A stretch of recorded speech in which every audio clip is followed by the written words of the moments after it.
భూమి అగ్రికల్చర్ వ్యవసాయ భూమి ఉన్నది రఘుకు. అదృష్టం బాగుండి కొద్దిగా టౌన్ పెరిగింది, దాన్ని రెసిడెన్షియల్గా మార్చాలి లేదా కమర్షియల్గా మార్చాలి, హైవే ఫేసింగ్ ఉంది. దానికి ఏమంటారు? CLU, change of land use fee కట్టాలి హెచ్ఎండిఏలో. సిఎల్యు ఫీజు ఉంటుంది, ఇంకేదో ప్రాసెసింగ్ ఫీజు ఉంటుంది. అట్లా ఎకరానికో 14-15 లక్షలు ఖర్చు అవుతుంది. అది అఫీషియల్, అనఫిషియల్ కథ వేరే ఉంది రేవంత్ది.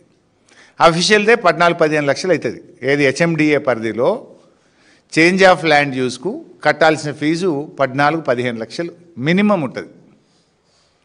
అది అగ్రికల్చర్ నుంచి రెసిడెన్షియల్ కావచ్చు, అగ్రికల్చర్ నుంచి ఇండస్ట్రీ కావచ్చు, అగ్రికల్చర్ నుంచి మల్టీపర్పస్ జోన్ కావచ్చు, అగ్రికల్చర్ నుంచి టూరిజం కల్చరల్ జోన్ కావచ్చు. ఇలా రకరకాల జోన్స్ ఉంటాయి. సరే, ఒక్కొక్క జోన్కు ఒక రేట్ ఉన్నది. ఎవరు చేంజ్ ఆఫ్ ల్యాండ్ యూస్కి అప్లై చేసినా హెచ్ఎండిఏలో there is a fee. Minimum ఎకరానికి 15 లక్షలు అవుతుంది. ఇక్కడ దసరా దీపావళి బోనంజా అయింది రేవంత్ రెడ్డి గారిది అంటే నువ్వు ఏ ఫీజులు కట్టదాన్ని మాఫ్. ఈ 30%లోనే ఆల్ ప్రాసెసింగ్ ఫీజు కూడా మేమే చూసుకుంటాం. HMDA change of land use ఇంట్లోనే, జిహెచ్ఎంసీ ఏదైనా ఉంటాయి ఇంట్లోనే, నాలా కన్వర్షన్ ఉంటాయి ఇంట్లోనే.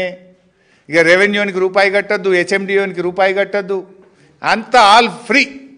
ఇది దసరా బోనంజా, ఇక రేవంత్ రెడ్డి బోనంజా. ఇది ఈ 30% అన్యాయం. వాస్తవానికి టీజీఐసి రేట్ ఒకటి, ఎస్ఆర్ఓ రేట్ ఒకటి. టీజీఐసి రేటు 3 అంతలు ఉంటే అది ఇడిచిపెట్టి ఎస్ఆర్ఓ రేటు పెట్టిండు.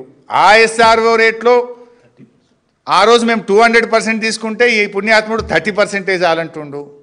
ఈ 30% ఘోరంరా నాయన అంటే దాంట్లో all fees bonus, change of land use, నాలా కన్వర్షన్, ఇంకా ఏం దరఖాస్తు పెట్టుడద్దు, ఏ ఆఫీస్కి పోవడద్దు, ఏ ఫీజు కట్టుడద్దు, అన్ని మాఫీ, అన్ని మేమే ఇస్తాం ఇలానే అంటుండు. ఇది దీపావళి బోనంజా. దీనికి సమాధానం చెప్పాలి ప్రభుత్వం. దీని విలువ ఈ 9,200 ఎకరాలకు హెచ్ఎండిఏ కానీ నాలా కానీ ఈ కన్వర్షన్, ఇది రాష్ట్ర ప్రభుత్వానికి వచ్చే డబ్బు కదా. హెచ్ఎండిఏకి వస్తే ఎవరికి ఉపయోగపడుతుంది? హైదరాబాద్ ప్రజలకు 4 ఫ్లైఓవర్లు కట్టచ్చు, 4 అండర్ పాస్లు కట్టచ్చు, స్ట్రాంగ్ వాటర్ డ్రైన్స్ కట్టచ్చు. ఇది ప్రజల డబ్బు, హైదరాబాద్ ప్రజల డబ్బు. ఇది కాంగ్రెస్ నాయకుల జేబుల్లోకి కొల్లగొట్టే కుట్ర. ఇది 30% అయింది, మళ్ళీ ఫీజులు మాఫీ అయింది. దీనికి సమాధానం చెప్పాలి. ఇది question number 5. Now question number 6.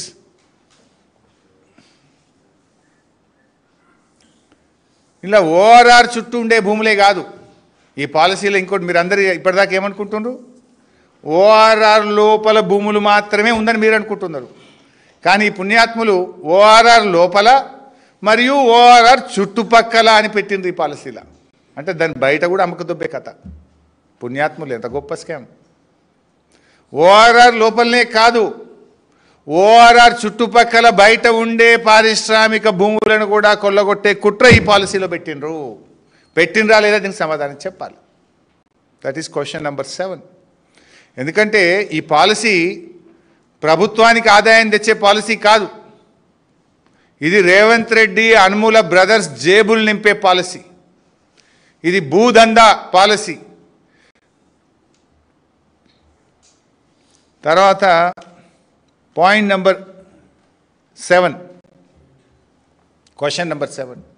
వాస్తవానికి త్వరలో ఈ వివరాలు కూడా బయట పెడతా, ఇవాళ ఓన్లీ బ్రాడ్గా చెప్తా. 6 నెలల కిందనే ఈ పాలసీకి రూపకల్పన చేసిండ్రు. 6 నెలల కిందనే ప్లాన్ చేసుకొని విలువైన భూములను అనుముల బ్రదర్స్ వీళ్ళ అనుయాయులు ఆల్రెడీ అగ్రిమెంట్లు చేసుకున్నారు. సగానికి సగం భూమి ఆల్రెడీ వీళ్ళ చేతుల్లోకి పోయింది. అంతా ఆల్ సెట్ బ్యాక్గ్రౌండ్. ఈ పాలసీ ముందే ప్లాన్ చేసుకొని ఇండస్ట్రియల్ ల్యాండ్స్తో అగ్రిమెంట్లు చేసుకొని తక్కువ ధరకే ఈ పాలసీ వస్తుందని వాళ్ళకి తెలియదు కదా. ఇంత తక్కువ ధరకి ఇస్తామంటే వాడెందుకు అమ్ముతాడు? ఇదంతా ముందే ప్రీ ప్లాన్డ్గా చేసుకొని ఆ భూములు కొనుక్కొని అగ్రిమెంట్లు చేసుకొని ఇవాళ మెల్లగా పాలసీ తెచ్చిండ్రు. త్వరలో ఆ భూములేంటి, ఎవరు ఎక్కడ అగ్రిమెంట్ చేసిండ్రో కూడా బయట పెడతాం. మాకు ఇప్పుడే కొన్ని వచ్చినాయి, ఇంకా కొన్ని సేకరిస్తున్నాం, అన్నీ బయట పెడతాం.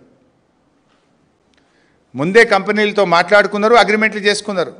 కమిషన్లు వాటాలు కూడా ముందే మాట్లాడుకున్నారు కొన్ని ల్యాండ్లకు. ఈ పాలసీ తెస్తాం గింత అని 50-50 అని ల్యాండ్ కూడా మాట్లాడుకున్నారు, ఫ్లోర్లు మరి మాట్లాడుకున్నారు. ఇది ఇండస్ట్రియల్